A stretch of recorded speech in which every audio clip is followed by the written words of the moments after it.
सुनना और गौर करना। नीट का पेपर लीक हुआ है। हर बार की तरह इस बार भी जांच सीबीआई को सौंप दी गई है। हर बार की तरह इस बार भी सीबीआई ने 10-15 लोगों को गिरफ्तार कर लिया है। हर बार की तरह इस बार भी 3-4 महीने में ये सारे छूट जाएंगे, इनको बेल मिल जाएगी। और हर बार की तरह इस बार भी ये सारे छूटे हुए बदमाश फिर से अगले साल के नीट के पेपर को लीक करने की तैयारी शुरू कर देंगे। मैं आप सब लोगों से पूछना चाहता हूँ, थक नहीं गए ये सब सुन सुन के? बड़ी घिसी पिटी सी स्क्रिप्ट है, बड़ी घिसी पिटी सी स्टोरी है। सीबीआई पे भरोसा बचा है क्या? सीबीआई कुछ करेगी? 2017 में पेपर लीक हुए, सीबीआई को जांच सौंप दी गई, आज तक सीबीआई ने कुछ किया। फिर 2021 में पेपर लीक हुए, सीबीआई को जांच सौंप दी गई, आज तक सीबीआई ने कुछ किया। फिर 2024 में पेपर लीक हुए, जांच सीबीआई को सौंप दी गई, सीबीआई ने कुछ किया। फिर 2026 में पेपर लीक हुए, जांच फिर से सीबीआई को सौंप दी गई। आपको लगता है सीबीआई कुछ करेगी इस बार भी? और 2024 में तो हद ही हो गई। 2024 के जो मास्टरमाइंड थे उनको सीबीआई ने गिरफ्तार किया। कानून के मुताबिक गिरफ्तारी के 90 दिन के अंदर चार्जशीट फाइल होनी होती है, नहीं तो आदमी को ऑटोमेटिक बेल मिल जाती है। सीबीआई ने सो कॉल्ड मास्टरमाइंड को गिरफ्तार किया और 90 दिन में सीबीआई ने चार्जशीट फाइल लिखी और उसको ऑटोमेटिक बेल मिल गई। क्यों? आपको लगता है कि सीबीआई ने इसलिए चार्जशीट फाइल नहीं की क्योंकि सीबीआई इनएफिशिएंट है? ना, सीबीआई इनएफिशिएंट नहीं है। सीबीआई में बड़े अच्छे अच्छे अफसर हैं, क्योंकि सीबीआई उन्हीं लोगों को रिपोर्ट करती है जो इस देश में पेपर लीक करवा रहे हैं। सीबीआई किसी को सजा दिलवा ही नहीं सकती। एक बार इस सारे देश की भी बात करते हैं। 2014 से जब से मोदी सरकार आई है, टोटल हमारे देश में 93 पेपर लीक हुए हैं, 93, और इनमें अधिकतर पेपर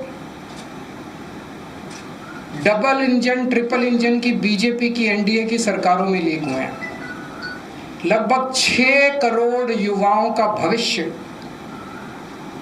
इन 93 पेपरों में बंद था। 6 करोड़ लोगों का भविष्य बर्बाद हो गया इन 93 पेपर जो लीक हुए। इनमें मोस्टली पेपर लीक हुए राजस्थान में, उत्तर प्रदेश में, उत्तराखंड में और गुजरात में। इन 4 राज्यों में सबसे ज़्यादा पेपर लीक हुए। इन चारों राज्यों में बीजेपी की सरकारें हैं। तो ये इत्तेफाक नहीं है कि इन चारों राज्यों में बीजेपी की सरकार है, केंद्र में बीजेपी की सरकार है, नीट का पेपर लीक हो गया। और अभी पिछले 1-2 दिन से खबरें आई हैं, ये जो नीट का पेपर लीक हुआ है इसका एपिसेंटर भी राजस्थान है, और इनमें जो 2-4 लोगों के ऊपर सुई गई है वो भी बीजेपी के नेता दिखाई देते हैं। तो इससे शक तो पैदा होता है कि क्या इन सारे पेपर लीक में इनके नेता शामिल हैं, या इनकी पार्टियों का या सरकारों का संरक्षण है, या सीधे सीधे इनके नेता ही पेपर लीक करवा रहे हैं, उन्हीं का धंधा ही है। और अगर ऐसा है तो सीबीआई की जांच इसमें बेचारी क्या करेगी? सीबीआई इसमें बेचारी क्या करेगी? तो मेरा जेनजी से सीधा सीधा, देश के युवाओं से सीधा सीधा पूछना है कि ऐसे ही चलेगा या कुछ करना है? ऐसे ही हर साल आप देखो, 2017 में पेपर लीक हुए, उसके 4 साल बाद 2021 में हुए, उसके 3 साल बाद 2024 में हुए, उसके 2 साल बाद 2026 में हुए, अब उसके 1 साल बाद 2027 में होंगे, और हर साल पेपर लीक होंगे अगर आपने कुछ नहीं किया तो। अगर नेपाल का और बांग्लादेश का जेनजी सड़कों पे उतर के अपने देश की सरकारों को बदल सकता है, तो हमारे देश का जेनजी पेपर लीक करने वाले मंत्रियों को जेल नहीं भेज सकता, भेज सकता है। मुझे अपने देश के जनता पे पूरा भरोसा है। ये देश आपका है। इस देश के नेताओं को इस देश में कोई इंटरेस्ट नहीं है। इस देश के नेताओं के बच्चे विदेशों में पढ़ते हैं। हमारे देश के एक बहुत बड़े नेता ने कहा था, जरूरत पड़ी तो झोला उठा के चल लूंगा। मैं और आप तो झोला उठा के नहीं जाएंगे ना। हमारे बीवी बच्चे तो इसी देश में रहते हैं। हम तो इसी देश की पैदाइश हैं, हम तो इसी देश की मिट्टी के हैं, हम तो इसी देश के हैं। हमें तो इसी देश में रहना है, तो बचाना तो इस देश को हमें और आपको ही पड़ेगा।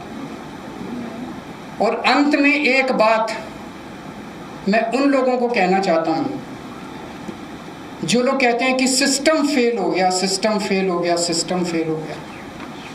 मैं आपकी भावना को समझता हूं, लेकिन जब आप सिस्टम की बातें करते हैं तो अनजाने में आप उन नेताओं को बचा रहे हैं जो नेता इस पूरे घिनौने खेल में शामिल हैं। अगर एक के बाद एक दर साल नीट के पेपर लीक हो रहे हैं तो पैसा सबसे टॉप पे पहुंच रहा है, सबसे टॉप पे।